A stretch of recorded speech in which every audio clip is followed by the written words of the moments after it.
Good morning, students. I hope you all are fine. Students, today we will start chapter 17. Name of the chapter is Stars and the Solar System. Stars. Stars means तारे. Solar system. Solar system means सौर मंडल. Okay तारे तो आप सबने देखे होंगे. आपने देखा होगा कि स्काई में बहुत सारे स्टार्स होते हैं छोटे छोटे. ओके तो स्टार्स होते क्या हैं? स्टार्स पॉइंट लाइक मतलब पॉइंट साइज्ड ऑब्जेक्ट्स होते हैं. ओके जिनकी मतलब अपनी खुद की रोशनी होती है. Stars are point sized objects that have their own light. Okay और सोलर सिस्टम मीन्स सौर मंडल. तो हमारे सोलर सिस्टम में कितने प्लैनेट्स प्रेजेंट होते हैं? 8. तो सोलर सिस्टम में 8 प्लैनेट्स प्रेजेंट होते हैं. तो इस चैप्टर में हम स्टार्स के बारे में, मून के बारे में, सोलर सिस्टम के बारे में, सोलर सिस्टम में अलग अलग जो प्लैनेट्स प्रेजेंट हैं उनके बारे में हम ये सब इस चैप्टर में रीड करेंगे. ओके तो इस चैप्टर में जो इम्पोर्टेंट थिंग्स हैं हम पहले वो रीड करेंगे. The moon is the brightest object in the night sky. The stars, the planets, the moon and many other objects in the sky are called celestial objects. Okay तो जो हमारे रात में स्काई में मून जो होता है वो सबसे ज़्यादा ब्राइटेस्ट होता है, सबसे ज़्यादा चमकीला होता है. और इसके अलावा स्काई में और कौन कौन से ऑब्जेक्ट्स प्रेजेंट होते हैं? स्टार्स प्रेजेंट होते हैं, प्लैनेट्स प्रेजेंट होते हैं, मून होता है और बहुत सारे ऑब्जेक्ट्स होते हैं. तो इन्हें हम क्या बोलते हैं? कैलेस्टियल ऑब्जेक्ट्स. ओके तो पहले हम मून के बारे में पढ़ेंगे. द मून मीन्स चांद. Is there a change in the shape of the moon every day? Are there days when the shape of the moon appears to be perfectly round? Are there days when the moon cannot be seen at all even if the sky is clear? The day on which the whole disk of the moon is visible is known as the full moon day. Thereafter, every night, the size of the bright part of the moon appears to become thinner and thinner. On the 15th day, the moon is not visible. This day is known as the new moon day. The next day, only a small portion of the moon appears in the sky. This is known as the crescent moon. Then again the moon grows larger every day. On the 15th day, once again we get a full view of the moon. The various shapes of the bright part of the moon as seen during a month are called phases of the moon. Phases of the moon play an important role in our social life. Almost all festivals in India are celebrated according to the phases of the moon. For example, Diwali is celebrated on the new moon day. Budh Purnima and Guru Nanak's birthday are celebrated on full moon day. Mahashivratri is celebrated on 13th night of the waning moon. Eid ul Fitr is observed on the day following the sighting of the crescent moon. तो आपने देखा भी होगा कि जो moon की shape है, चांद की जो शेप है वो मतलब अलग वो चेंज होती रहती है. ओके तो कुछ दिन ऐसे होते हैं जब हमें मून जो होता है वो बिल्कुल उस मून की शेप जो होती है वो हमें बिल्कुल पूरी दिखाई देती है. ओके लेकिन कुछ ऐसे दिन भी होते हैं जिसमें हमें स्काई में मून दिखाई ही नहीं देता. स्काई बिल्कुल क्लियर होती है, उसमें मून हमें नहीं दिखाई देता. ओके तो वो दिन जिसमें हमें पूरा मून दिखाई देता है, स्काई में हमें जब पूरा मून दिखाई देता है तो हम उसे फुल मून डे कहते हैं. ओके तो उसके बाद हम क्या देखते हैं कि उसके बाद हर रात को जो मून का जो ब्राइट पार्ट होता है वो कम होता जाता है, थिनर होता जाता है. और एक दिन ऐसा आता है मतलब 15th डे ऐसा होता है जब हमें मून विजिबल नहीं होता, स्काई में हमें मून दिखाई नहीं देता. तो हम उस दिन को क्या बोलते हैं? New moon day.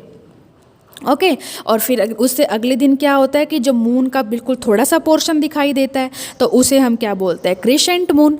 ओके जिस दिन हमें पूरा मून दिखाई देता है उसे हम फुल मून डे बोलते हैं।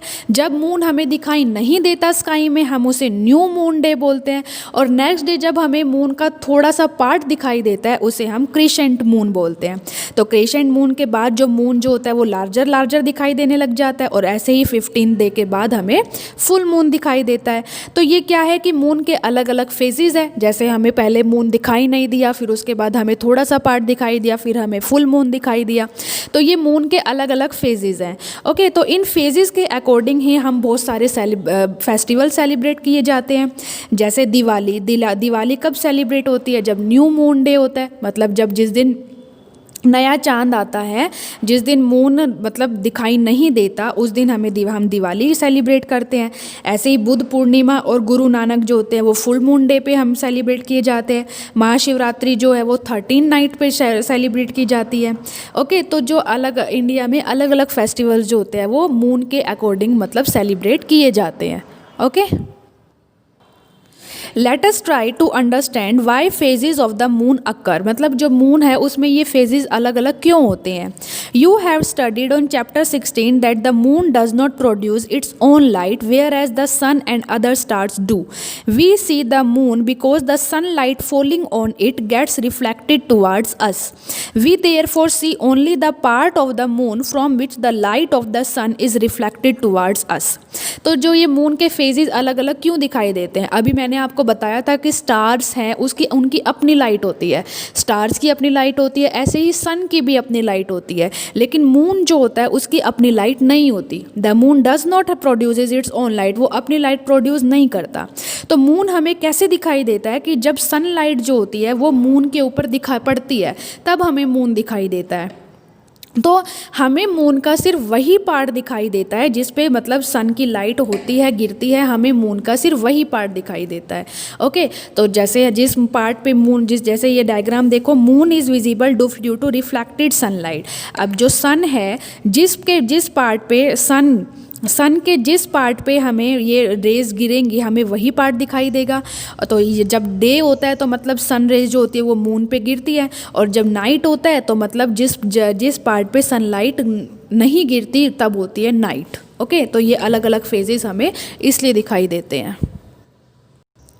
अब इस डायग्राम में देखो position of the moon in its orbit and it's corresponding phases. हमें मून की पोजीशन दिखाई दे रही है और इसके अलग अलग से फेजेस दिखाई दे रहे हैं कि यहाँ पे हमें ये वाला, पहले तो हमें ये वाला फेस विजिबल होता है, फिर ये वाला, फिर हमें अलग अलग फेजेस दिखाई देते हैं। तो ये मून की पोजीशन है। Can you now guess the relative position of the sun, moon and the earth on the day of full moon and on the way of the new moon? मतलब जब full moon होता है या फिर जब new moon day होता है तो क्या आप सन की, मून की और अर्थ की पोजीशन का पता लगा सकते हो? Sketch these positions in your notebook. In which part of the sky would you look for the full moon? The size of the illuminated part of the moon visible from the earth increases each day after the new moon day. तो जो size होता है moon का वो बढ़ता रहता है। Okay तो जैसे ही न्यू मून होता है, न्यू मून के बाद जो साइज होता है मून का वो बढ़ता जाता है। After the full moon day the sunlit part of the moon visible from the earth decreases in size every day.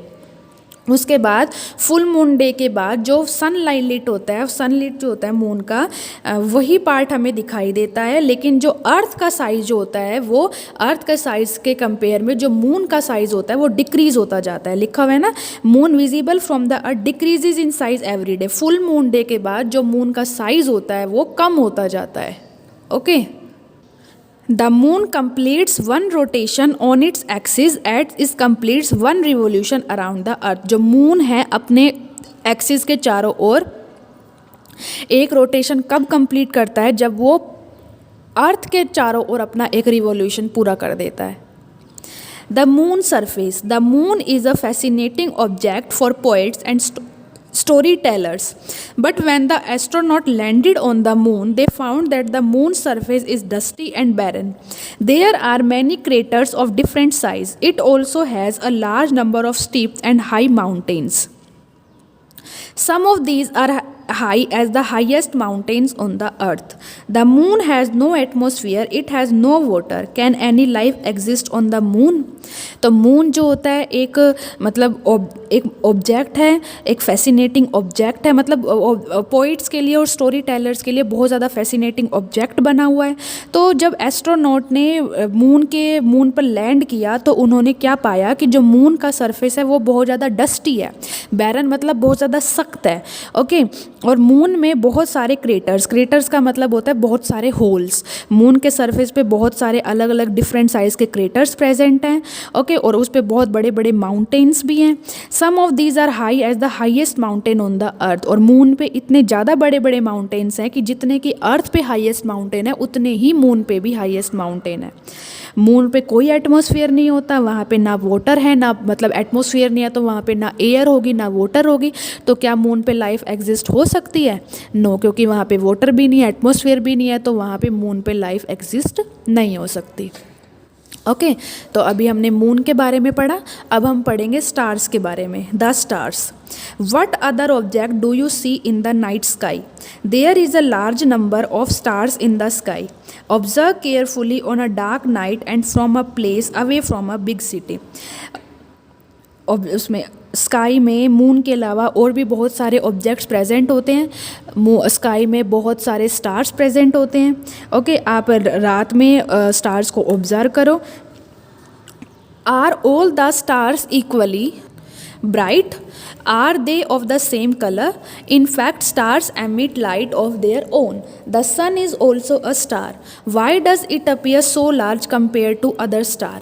तो जो stars होते हैं वो बहुत ब्राइट होते हैं, ओके। तो क्योंकि stars जो होते हैं वो अपनी ही लाइट एमिट करते हैं। तो sun भी एक स्टार है, लेकिन जो sun जो होता है वो इतना बड़ा दिखाई क्यों देता है? स्टार्स तो अब स्टार की भी अपनी लाइट होती है और सन भी अपनी लाइट प्रोड्यूस करता है। तो सन का जो साइज़ है, शेप है, वो स्टार्स के कंपेयर में बहुत बड़ी क्यों होती है?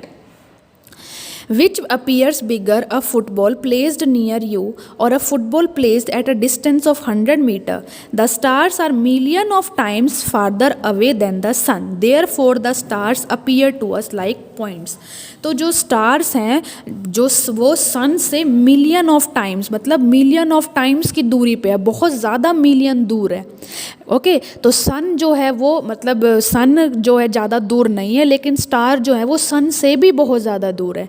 इसलिए हमें जो स्टार्स हैं वो बिल्कुल पॉइंट साइज़ दिखाई देते हैं, लेकिन जो सन है वो हमें पॉइंट साइज़ दिखाई नहीं देता, क्योंकि जो स्टार्स है वो बहुत ज़्यादा दूरी पे हैं, okay.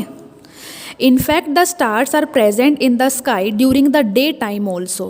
However, they are not visible then because of the bright sunlight. लेकिन जो stars जो होते हैं वो दिन के समय भी present होते हैं, लेकिन वो हमें दिखाई नहीं देते क्योंकि दिन के समय बहुत ज़्यादा sunlight होती है, इसलिए हमें stars नहीं दिखाई देते. Observe some prominent star or a group of stars in the sky for about 2 hours or more. What do you find? Do you find any change in the position of stars in the sky? आप अब sky में group of stars भी देख सकते हैं, अलग अलग, मतलब हर घंटे के बाद आपको अलग अलग ग्रुप ऑफ स्टार्स दिखाई देगा। तो जो ये स्टार्स जो होते हैं इनकी पोजीशन चेंज होती रहती है। You will find that the star appear to move from east to west. आप देख सकते हैं कि जो स्टार्स की पोजीशन है वो ईस्ट से वेस्ट में चेंज होती रहती है। A star which rises in the east in the evening sets in the west in the early morning. मतलब वो स्टार जो इवनिंग में ईस्ट से राइज करता है वो मॉर्निंग में वेस्ट में मतलब सेट होता है, okay. Why do stars appear to move from east to west? Stars जो होते हैं वो ईस्ट टू वेस्ट में ही मूव क्यों करते हैं? Paheli recalls that when she is in a moving train the nearby trees and building appear to move in the backward direction. If the stars appear to move from east to west, could it mean that the earth rotates from west to east? तो पहेली ने क्या बताया कि जब वो एक train में मूव करती है तो वो देखती है कि जो पेड़ हैं और बिल्डिंग्स जो हैं वो मूव कर रही हैं, मतलब पीछे की तरफ मूव कर रही हैं। इसलिए if the star appear to move from east to west, अगर स्टार ईस्ट टू वेस्ट में मूव करते हैं तो इसका ये मतलब है कि अर्थ जो है वो वेस्ट टू ईस्ट में रोटेट करती है। There is actually a star, the pole star, which is situated in the direction of Earth axis. It does not appear to move. Sky में एक स्टार प्रेजेंट होता है जिसे हम पोल स्टार कहते हैं. पोल स्टार की जो डायरेक्शन जो होती है वो बिल्कुल अर्थ के एक्सिस पे मतलब फिक्स होती है. ओके, और it does not appear to move. और जो पोल स्टार होते हैं उसकी जो डायरेक्शन होती है वो मूव नहीं करता, वो एक जगह पे फिक्स रहता है. डायग्राम में भी देख सकते हैं. The pole star like close to the axis of the rotation of the earth. Pole star जो होते हैं जिस डायरेक्शन पे अर्थ मूव करती है उसके एक्सिस के बिल्कुल पास में ही प्रेजेंट होता है और ये फिक्स होता है. इसकी जो पोजिशन होती है वो मूव नहीं करती. Okay, pole star. So students, you have to read this chapter from your book also. आज हमने मून के बारे में और स्टार्स के बारे में रीड किया. आप अपनी बुक में से भी इसे रीड करेंगे. Rest of the chapter we will read tomorrow. Thank you.